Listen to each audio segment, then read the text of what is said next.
Tain na grabe. Pablo, ano kinakain mo? Pa-share naman. Yo! Welcome back dito sa channel. At syempre, alam nyo na to, Straw ng Street Skill Music. At nandito na naman tayo para mag video reaction sa mga request nyo, especially sa mga SB19 fans. Ito, request na to, ang daming nagre-request nito. The Boy Who Cried Wolf ni Pablo. Kaya titirahin na natin ito ngayong araw. At kung napapansin nyo ulit na ang tagal ulit ng upload natin, pasensya na. At medyo busy lang. At hayaan nyo at huwag kayong mag-alala. Hahanapan natin ng oras lahat ng request nyo. Hindi tayo matatapos dito. Uubusin natin lahat ng mga na-request nyo, especially dun sa mga ibang members ng SB19. Pasensya na kayo kung hindi pa natin siya nahaharap ngayon, pero hahanapan natin ng oras yan. Unahin muna natin yung mga highly requested, lalo na itong mga kay Pablo, lalo sa mga ka-hotdog dyan. Ayun lang, syempre, ano pa ba? At ayun, syempre, bago ang lahat, mag-shoutout muna tayo sa mga, ano natin, mga commentators natin dyan. Mula kay Alona Arguelles. Kung makakomment ka, wala ka sa kalingkingan nila. Yun. Wala talaga tayo sa kalingkingan ng SB19. Unang-una sa fame, panis na tayo ron. Wala na tayo ron. Sa achievements, wala na tayo doon. Panis na panis tayo doon. Gandang lalaki. Sa kanila na yun. Talagang ano sila. Hindi naman tayo nakikipagtagisan dito. Tayo'y nanggugulo lang sa SOCMED. At sabi ko nga sa unang-una kong mga review, ito ay sariling opinion at sinabi ko rin doon na hindi tayo kasing galing ng mga idol natin. Meron lang tayong mga nalalaman at hindi porkit nalalaman natin yun ay lahat, yun ay kaya natin gawin. Kumbaga, yun ay may mga knowledge lang ba? Ano lang, sharing my knowledge lang yung ginagawa ko rito kung meron man kayong natututunan. Basta yun lang, hindi tayo nakikipagpagalingan, hindi tayo nakikipagpataasan. Tayo ay nag-video reaction at video reaction ko to, opinion ko to. Yun lang naman. Next natin, mula kay Baby Marshmallow. Fans ng Bini, number 1 basher ng SB19. Oh, okay. Pero sa akin, para sa akin lang to, sariling opinion ko lang dito, hindi ko nakikitang magka-rival yung SB19 at Bini. Kasi unang-una, kasi ang nakagisnan kong rival talaga, girl group or girl group sa girl group, boy group sa boy group, boy band sa boy band, mga ganun ang naano ko. Pero yung lalaki sa hindi, dati nga naabutan ko dati Street Boys, tsaka sex bomb dancer diba? Hindi naman sila talaga pero talagang inaano nila yung big stage, pero hindi sila rivalry, hindi sila rivalry kung titingnan. Talagang lang, gagawin nila yung best ng kabila, gagawin ng best ng kabila. At gayon din yung nakikita ko sa Bini. Hindi rin naman ako pa ng Bini, pero siguro sa mga fans siguro, siguro sa mga fans, ang factor talaga yung mga fans na nagkukumpara. Siguro, yun ang dahilan ng rivalry. Kasi tulad nga dati, 'di ba? Sa NBA naman, LeBron tsaka Jordan, 'di ba? Sila dahil sa fans din, 'di ba? Nagbatuan sila ng mga bashings dito kay idol, sa idol nila, tapos kay idol na kabila, ganun din, 'di ba? Pero sa tingin ko, hindi ko lang din sure, pero para sa akin hindi ko nakikitang magka-rival yung dalawa. Kasi magkaiba sila, pare silang pop, pero magkaiba yung nila Para sa akin magkaiba yung atake ng nila. Sobrang magkaiba. Yun lang naman, yun lang para sa akin. Tingin ko hindi yun. Siguro sa mga fans lang talaga. Next natin, mula kay Kenji Herlina. Skastakli and Bullet D Diyosa, Sosi Island. Okay. Bibigyan natin ng oras yan, hanapan natin ng oras yan. Sa ngayon, unahin natin yung mga yung mga nauna, tsaka yung mga highly requested. Next natin kay JT_X. Binali ang batas ng pisika. Feeling ko ito yung Toon Force ni Luffy pag nag Gear 5 siya. Ganun.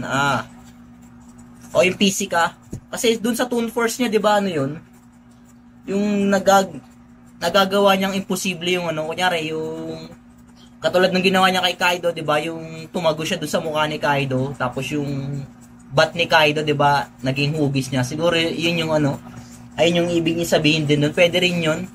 Kasi ang akin naman doon, ang insight ko naman doon yung sumasayaw na malambot yung katawan, 'di ba? Sobrang lambot na kala mo spaghetti na siya. Kaya para sa akin yun, ayun naman yung meaning ng binali ang batas ng Physica. Na pag sumasayaw na siya, sumasayaw na yung sa tugtog, nagiging ano na, malambot na yung katawan, sobrang lambot na parang spaghetti na yung katawan. Pero ano din, okay din yung insight na yun, yung Toon Force, pwede rin talaga. Next natin, mula kay Catherine Bernardo. Oy, tayo na, bawat tayo, Catherine Bernardo. Nakakaabot na tayo kay thank you, sabi ganun, ayan. Nag-thank you lang. Ewan ko kung ano to. Pero tingin ko hindi siya to. Thank you. Thank you din. Next natin kay Raquel Tabasa. Marami kasing mga ibang 18 na nagmamagaling. Hindi na lang magpasalamat sa mga Pinoy Reactor na magbigay ng oras para makilala ang SB19. Pagpasensyahan mo na lang, brother. Hindi na lang magpasalamat. Tingin ko, hindi naman required na magpasalamat ng mga 18, mga SB19 pa sa mga reactor. Kasi, kung tutusin, dapat kaming mga reactor yung ano, magpasalamat kasi meron kaming content, di ba? Kumaga, nagagatasan nga daw, gano'n. Pero yung gano'n na magpasalamat yung fan, hindi siguro ano yun. Kasi, wala namang mapapala sa amin yung ano eh. Siguro sa mga talagang ano, sa mga fans talaga ng SB19, gustong-gusto nila nakakarinig, na-appreciate yung SB19. Pero sa aming mga reactor, kami yung mas nagkakaroon ng benefit sa ganito. Yung nagre-review kami ng mga sikat, ganyan, mga maraming fan base, yan. Ayun lang naman sa akin. Feeling ko, hindi naman kailangan ipagpasalamat yun. Talagang, kung tutusin kami dapat, kaming mga reactor. Yung iba nga dyan eh, talagang lintik ano yung SB19 i-build up eh. Para lang sa fans, sa gustong marinig ng fans. Pare-pares lang kami na talagang ano namin ng SB19 yung ino-content namin. Pare-pares kami mga content creator ng dahilan kung bakit namin kino-content yung SB19. Yun lang naman ako. Sa akin, unang-una sa lahat yung fan base talaga. Meron talagang manonood. Pangalawa, syempre, nahuhugot na tayo eh, nahuhook up na tayo ng SB19 lalo kay Pablo. Kaya, mas more na nagiging curious ako sa kanya. Siguro ang kaibang ko lang sa ibang content creator na nagko-content sa SB19, siguro yung ano na lang. Yung pagiging honest review na lang siguro. Ayun na lang yung inaano ko. Ayun na lang din yung nilalabang ko siguro. Pero lahat kami pare-pares kami ng intention dito. Kung meron man pagkakaiba sa akin, yung kaibang ko, yun na lang siguro. Yung opinion na yung gusto kong sabihin, masasabi ko talaga. Ayun lang siguro. Yung opinion ko, may lalabas ko. Yung insight ko, may lalabas ko. Kaya nga minsan marami nagagalit sa akin, marami din nag-unsubscribe. Pero wala naman tayong magagawa rin. At least, di ba? Opinion natin na ano natin, na ilabas natin at hindi bias yun. Yun lang naman sa akin. Next natin, mula kay Heydu Ots 5496. May mga song si Pablo na hindi rhyme yung words na ginagamit niya pero nagagawa niyang magka-rhyme sa pagbigkas niya o kaya pinuputol niya yung syllables. Di ko alam anong tawag sa trick na yun, basta napansin ko yun dun sa kanta niya na Kailan tsaka Newman ba to? Newmoon. Yung sa Harley's Engine. Kumbaga di siya restricted sa salita, kaya niya baliin ng word para ma-suit sa kwento ng kanta. Ito na nga yun eh. Tingnan mo, ultimo yung hindi magkatugma, itutugma niya para maging maganda yung tunog. 'Di ba? Tawag doon broken rhyme, broken syllables kung tawagin yun. Ginagawa yun, marami na yun, ginagawa na yun noon pa 2010, 2009, ginagawa na ng ibang underground artist yung magbo-broken rhyme sila. Minsan kasi hindi na naitatawid yung ano, pag hinanapan pa nila ng ibang tugmaan, ibang rhyme, hindi na sila nasasatisfied sa thoughts. Kaya ginagawa nila, para maitawid pa rin yung thoughts, binabali nila yung rhyme, para magkatunog pa rin siya doon.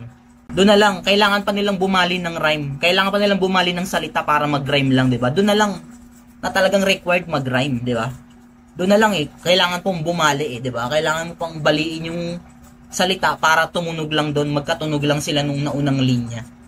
Ayun yung broken rhyme. Minsan nga kaya nga na-invento yung rhyme bending May rhyme bending na hindi naman magka-rhyme pero binebend yung syllables, parang pinapahaba yung syllables para magtunog maging magkatunog lang sila. Tapos meron ding slant rhyme na tinatawag na hindi naman talaga sila magkatugma, hindi talaga sila magkatugmang tugma, pero pag inis lang mo yung salita, magiging magkatugma sila. Yun, may ganun din. Ginagawa yun ng ibang mga battle MC. Hindi naman dahil dun hindi sila magkatugma, pero kailangan maging maganda yung tunog, ini-islant nila, kailangan nilang islant para maging mas maganda yung tunog, di ba? Ayun yung yung sinasabi ko na talagang required talaga yung tugmaan, talagang yun, malaking factor ng tugmaan sa isang tula o sa isang rap. Okay, eto pa. Mahaba na ba? Okay, next na lang tayo. Next video na lang natin ulit i-shoutout yung iba nating i-shoutout. At ngayon, pakinggan na natin to, wag na natin to patagalin. Let's go!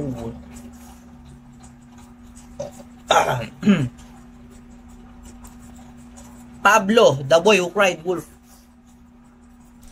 Everybody telling the wolf is bad. Ain't nobody telling the wolf is sad. English wait lang, ulitin natin. Wala nang intro, rekta na agad. Everybody telling the wolf is bad. Ain't nobody telling the wolf is sad. And because of that, the wolf is going mad. Cause there's nobody willing to understand. Maybe I should be more like the sheep instead. Maybe they will listen if inside I'm dead. Maybe all this maybe's just because I'm scared. Cause the truth is ugly and I'm not prepared to face myself and find that I'm the biggest lie of tried to hide. No.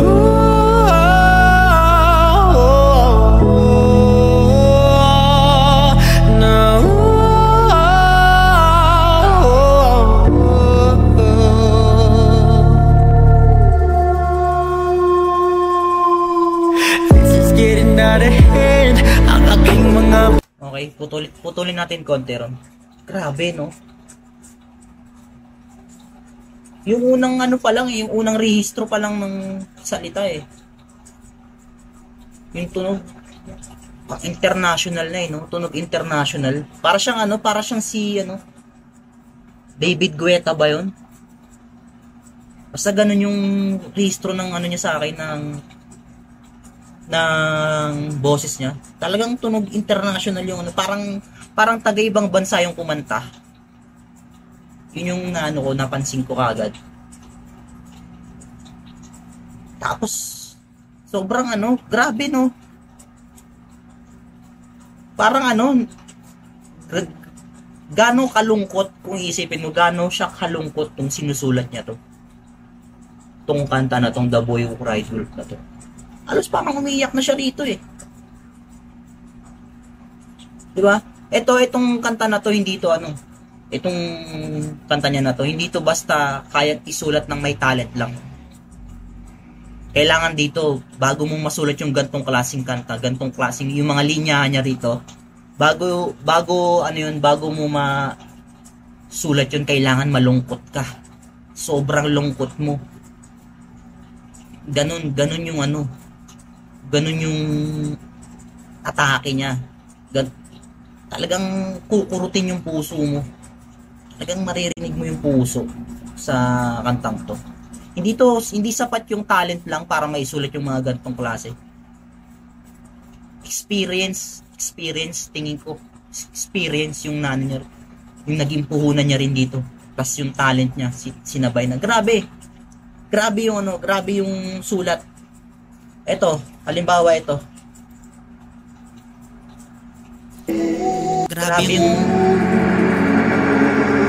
Grabe first verse pa lang yun, no?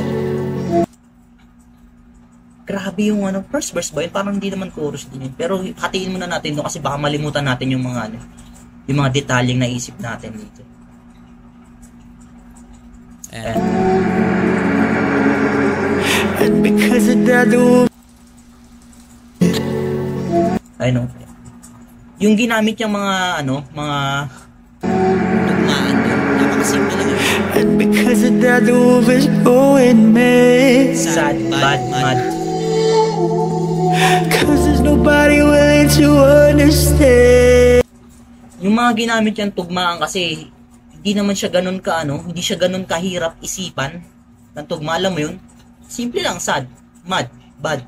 Pero yung correlation ng mga linya dun sa tatlong sa hanggang understand sa apat na mga linya na yun, yung mga correlation nila ang lalim eh. Ang lalim ng mensahe, ang sakit ng mensahe, parang ganun. Iba yung iba yung connection. Sobrang bigat ng connection ng mga linya. Yung sabi nila na ang wolf daw ay masama, pero hindi nila alam. Nalulungkot yung wolf, parang ganun na may pinagdadaanan din yung wolf. May judgment na agad, kumbaga ganun. Kumbaga, para sa akin lang to hindi ko sure na ito yung mini-mean na. Kumbaga, kahit hindi pa naman siya kilala ng lubusan, may judgment na agad na na gano'n na para siyang na hinuhusgahan kagad siya ng mga judger na Pilipunan. Parang ganun yung nababanaag ko dun sa linya na yun. Na, and cause there's nobody willing to understand siguro yung inaano niya doon na kahit ilabas niya yung sa loobin niya, hindi niya na i-express kasi nga wala naman daw nobody willing to understand, kumbaga walang gustong makinig, parang ganun. Hinusgahan ka na kaagad na hindi pa inaano yung side mo, parang ganun siya na kung pagkakilala niyo sa akin ganito masama, pag sinabing wolf kagad mabangis ganun, pero hindi niyo alam yung wolf may pinagdadaanan din, mga katulad din ninyo. Parang ganun naman yung ganun yung sa akin. Tapos yung pa ba?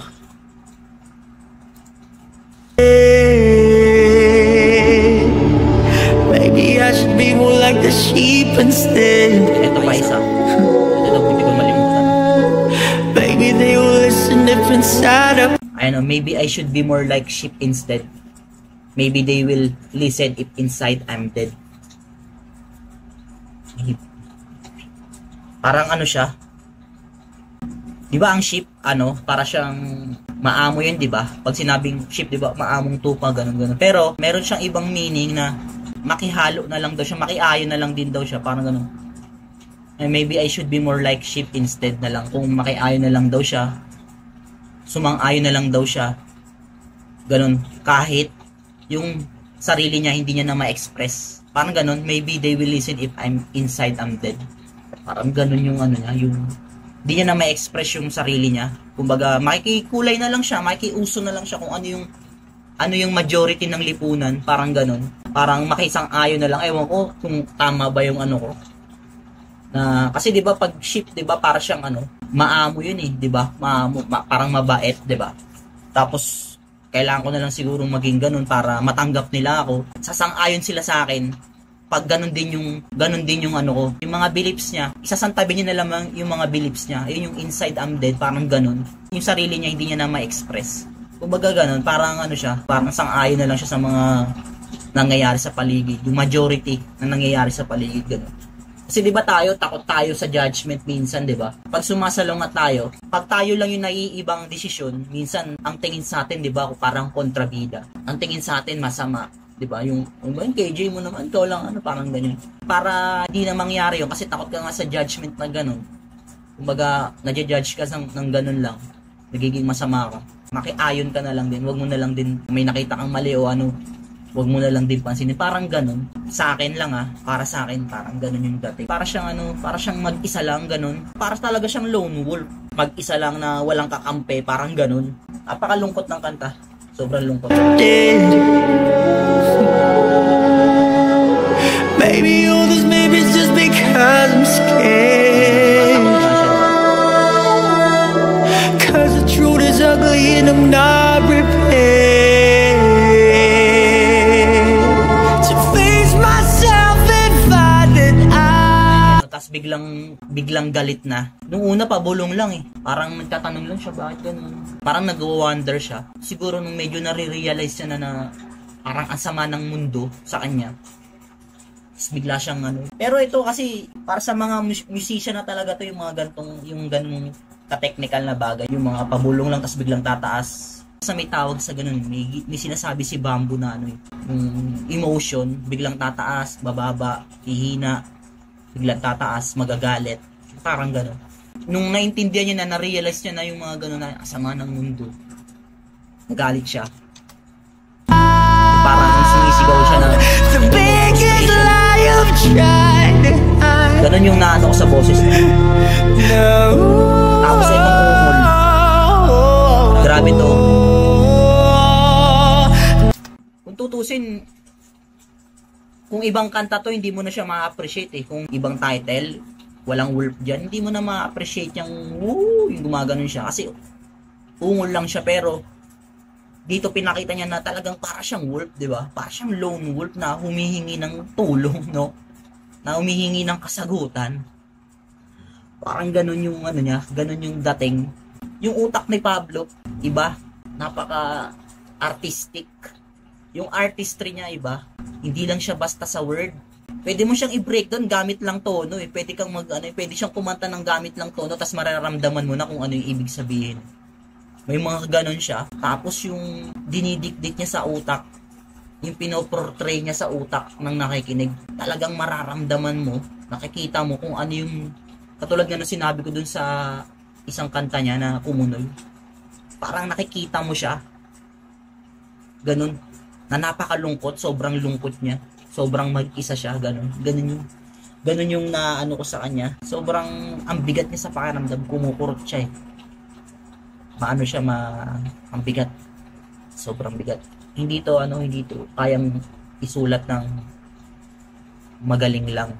Talagang yung experience, yung niya. Base talaga sa karanasan, parang ganun. Ganun yung pagkakabigay niya, pagkakadeliver niya ng mga sinasabi niya. Para sa akin lang yun ewan ko kung ano yung insight niyo doon. Basta yun lang yung akin. Kung tutuusin, kung i-break down natin line by line yun, ang dami pang ibig sabihin niya Kahit literal mo siya, ang bigat pakinggan Lalo pa yung depth meaning, pag hinukay mo yung depth meaning, lalong mas mabigat siya pakinggan. Ganun yung naano ko. Kung i-break mo siya linya by linya, meron pa siyang mga deeper meaning Kaya ako minsan nahihirapan ako mag-breakdown gawa kasi ang daming meaning, sobrang daming meaning ng binibigay niyang salita. Kaya minsan ang hirap din niya talaga i-analyze, lalo especially kay Pablo na sobrang malikhain. Yun lang sa akin. Continue tayo. Ang haba ng paliwanag natin doon, pero mahirap kasi malilimutan natin yung ibang detalye pag isipin ko, tapos meron namang bagong linya ron. Kaya gusto ko, hinahati ko na siya para mapaliwanag natin yung insight lang natin. Kasi pag pinagpaliba ko, baka malimutan ko. Tapos pag ni-review ko pa, talong tatagal. Parang ganun lang din. Parang ganun lang din yung kalalabasan niya. Continue tayo.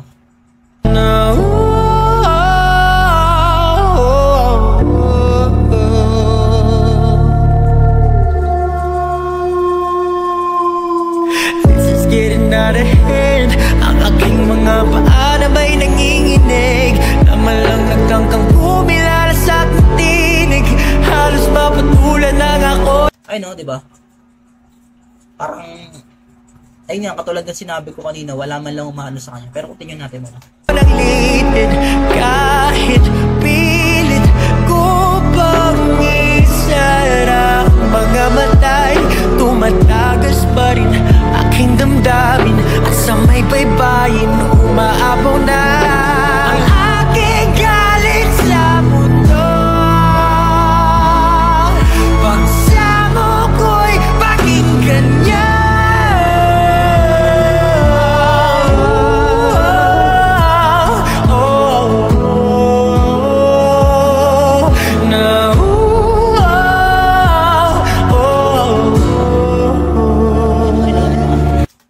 dun sa ano na yun, yung parang second verse na ba yan?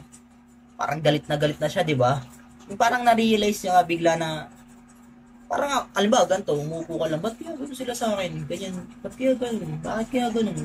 Nag-wonder lang siya, tapos biglang nung na-realize niya siguro na gano'n, napakasama ng mundo, yung parang biglang sumabog siya bigla, no? Ganun yung ganun yung bigay, ganun yung bigay niya, deliberation niya sa akin, parang ganun. Delivery. Patawarin mo naman ako, di ko naman inasahan to. Wala naman akong ibang gusto, alam mo yan kahit walang ideya ang mundo. Putang ina, grabe yun. Alam mo yan kahit, tinan mo yun lang, alam mo yan kahit walang ideya ang mundo. Parang ang bigat-bigat niya pakinggan, men. Tapos yung boses, men, grabe.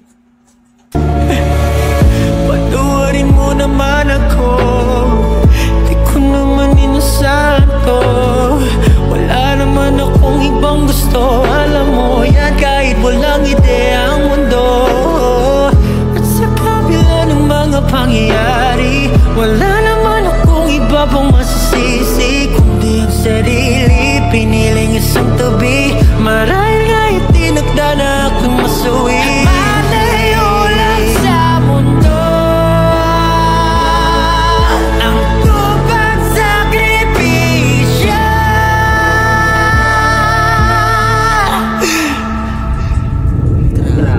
Sabi ko naman sa'yo, di lang ikaw ang talo, di ba nga dalawa na tayo? Dalawa na tayo. Huwag mong suluin ang mundo, lagi lang akong nandito, di ba nga dalawa na tayo? Ano to? Ano na naman? Alter ego na niya naman. Alter ego na naman. Dalawa na tayo.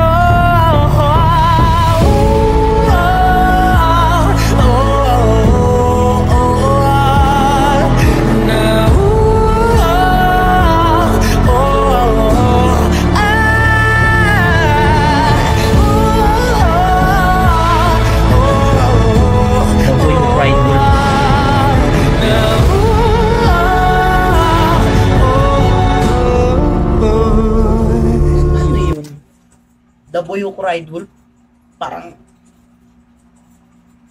may boy na isang lalaki.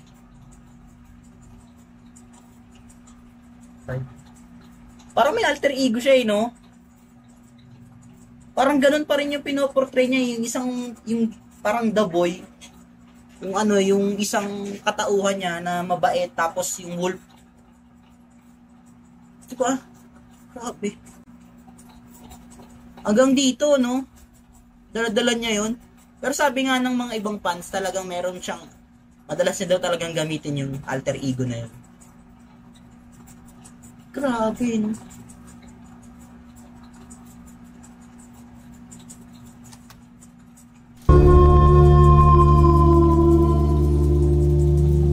Tingnan mo, yung wolf po, parang siya, prostrate.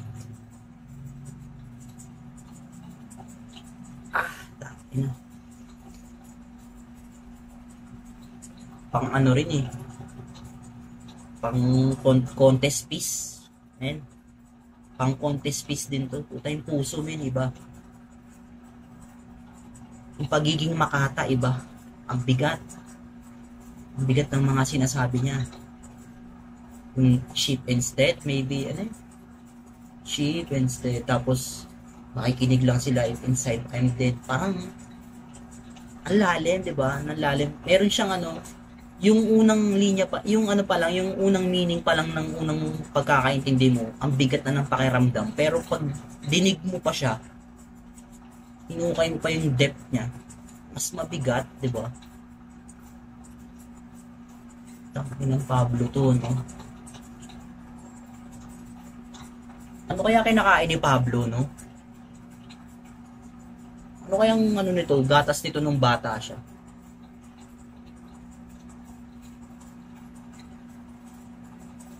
Tangina nun, men. Wala akong masabi. Ano, sa unang mga verse pa lang, men, busog na ako eh. Pang international yung tunog, yung boses, yung registro ng boses, pang international.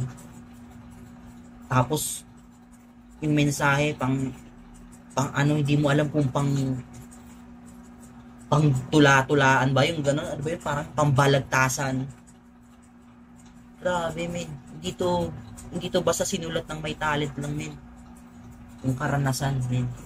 Yung core nito, yung karanasan. Experience, grabe yun. Grabe yung pagkakaano na yun.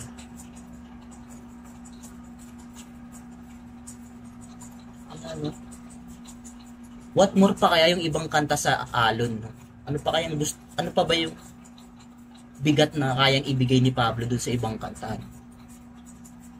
Di men, seryoso, grabe to. Kung papipilian ako Kumunoy o eto, pwedeng maging lumipat ako ng bias, baka dito ako. Sa The Boy Who Cried Wolf na to. Grabe yung kwento nito, yung kwento ng sa boses lang eh, yung deliver lang ng boses eh. Grabe yung kwento. May kwento na eh. Tono pa lang yun, yung tono pa lang may kwento na. What more yung mga mensahe pang sinasabi, yung mga word na ginamit. Doon lang yung sad, mad, bad na yun. Tayo na pre, napakasimple lang nun. Sobrang napakadali niya lang pakinggan.